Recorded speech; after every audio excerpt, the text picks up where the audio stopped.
Voilà, donc nous allons maintenant étudier la loi de z, la variable z qui est égale à x plus y. X, je vous rappelle que c'est le nombre de fraiseuses et y, c'est le nombre de motoculteurs. Donc x plus y, c'est le nombre de fraiseuses et motoculteurs, tout mélangé. Donc, quelle valeur peut prendre z? Z, qui est égal à x plus y. La plus petite valeur que peut prendre z, c'est lorsqu'on a une fraiseuse et un motoculteur. 1 plus 1, ça fait donc 2. 1 plus 1, ça fait 2. C'est la plus petite valeur. Et la plus grande valeur, c'est 3 plus 2. Parce qu'on a 3 fraiseuses et 2 motoculteurs, c'est 5. Donc ici, je vais faire 2, 3, 4 et 5. Ici, je vais mettre en total. Et comment on fait maintenant pour trouver les probabilités? Donc, pour avoir deux engins, en fait, fraiseuse ou motoculteur, j'ai forcément une fraiseuse et un motoculteur. La probabilité, elle est là. Donc celle-ci, je la reporte ici, 40 sur 200. Voilà. Maintenant, pour avoir 3 engins, j'ai soit 2 fraiseuses et un motoculteur, soit une fraiseuse et 2 motoculteurs. Donc j'ai soit ça, ou ça. D'accord? Je vous rappelle qu'en probabilité, lorsqu'on a des ou, on fait des plus. Donc je vais additionner 80 plus 10 sur 200, donc ça fait 90 sur 200. Comme ça, j'aurai la probabilité d'avoir 3 engins, en fait. De même, pour avoir donc 4 engins, j'ai soit 3 fraiseuses et un motoculteur, soit 2 fraiseuses et 2 motoculteurs. Donc 3 fraiseuses et un motoculteur, donc je suis là, ou 2 fraiseuses et 2 motoculteurs. Donc j'additionne ici en diagonale, je vais additionner ça et ça. Et je vais trouver 65 sur 200. Et le dernier, combien j'ai de façon d'avoir en fait 5 engins? J'ai forcément 3 fraiseuses et 2 motoculteurs. J'ai pas d'autre façon. Et la probabilité qui correspond, c'est bien 5 sur 200. Donc ici, je mets 5 sur 200. Et si je vérifie, 40 plus 90, ça fait donc 130. 130 plus 65, ça fait 195. Plus 5, ça fait 200 sur 200. 200 sur 200, ça fait 1. Donc j'ai bien la loi de Z. Donc voilà, il fallait faire ça pour la loi de Z. Et pour calculer maintenant la variance et l'espérance, on fait la même chose. On rajoute 2 lignes ici. Voilà, première ligne où j'ai ZI fois PI. Et après ZI au carré fois PI. Donc je fais la première ligne multipliée par la deuxième pour calculer l'espérance. 2 fois 40, ça fait 80 sur 200.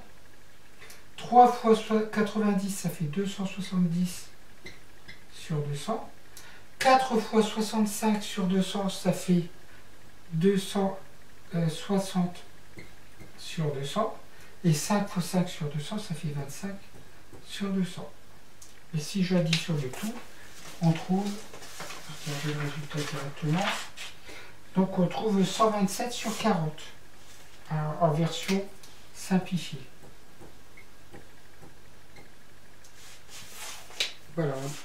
Donc mon espérance, on va écouter l'espérance, E de Z, c'est en fait la somme des ZI fois PI, hein, pour I alors de 1, 1, 2, 3, 4, à 4. Et donc ça fait donc 127 sur 40. On pouvait la trouver aussi en faisant E de X plus E de Y, parce que dans le cours, on a vu que E de X plus E de Y, ça faisait E de X plus Y. Donc ça faisait 290 plus 345, ce qui donnait 635 sur 200. Et 635 sur 200, ça fait 127 sur 40. Ça, il n'y a pas de problème. Donc, voilà l'espérance. Maintenant, pour trouver la variance. Donc on a besoin de la somme des additions au carré fois pi. Donc je vais additionner, je vais faire d'abord la première ligne fois la troisième ligne. 2 fois 80 sur 200, ça fait 160 sur 200.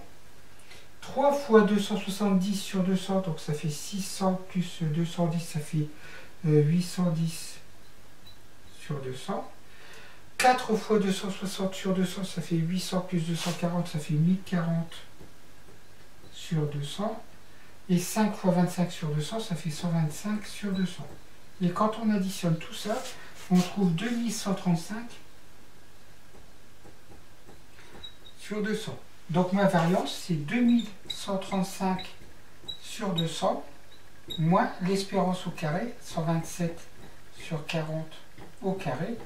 Et on trouve, pour la variance, on trouve 951 sur 1600. Alors si on donne des valeurs approchées une valeur approchée à cette variance, on trouve 0,59 à peu près. Alors, donc voilà, on a calculé l'espérance et la variance. Et la dernière question, c'est est-ce que les variables x et y sont indépendantes? La dernière question. Qu'est-ce qu'on devait faire? On devait calculer v de x plus v de y. V de x plus v de y, ça fait 139 sur 400, plus 319 sur 1600. Si on additionne ça, on trouvait combien? On trouvait 35 sur 64. Tandis que v de x plus y, qui est égal à v de z, c'est v de z, ça fait 951 sur 1600. Est-ce que ces deux chiffres-là sont égaux? Et non, ils ne sont pas du tout égaux. D'accord? On a bien v de x et v de z, en fait, qui est différent de v de x plus v de y. Donc ça, qu'est-ce que ça veut dire? Ça veut dire que les variables x et y ne sont pas indépendantes.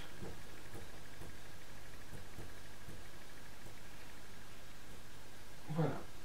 Donc vous avez bien sûr la correction détaillée que je vous ai envoyée par mail. Donc la correction ici de la copie que j'ai faite, complètement corrigée. Donc je vous l'envoie par mail et vous avez la vidéo pour vous aider à comprendre. Et si vous avez des questions, vous n'hésitez pas à poser des questions par mail, je vous répondrai très rapidement.